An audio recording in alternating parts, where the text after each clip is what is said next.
Hey there, have you ever wondered how you could create a shareable link for an item that you have in Google Drive? I'm going to show you how to do that real quick. Once you've uploaded your document into Google Drive, you want to go right over here to these three dots and click on,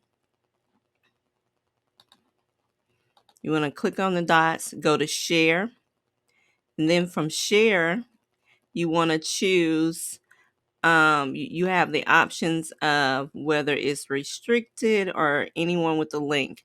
So when you're sharing it to multiple people, you want to choose the one that says anyone with the link, and then it's going to generate a link for you. You're going to click copy the link, and once you have the link copied, you can say done, and then you can take that link over into your if you're sharing it via PDF document or in an email, that's the link that you would include.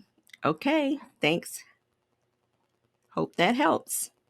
Let me know if you have any questions.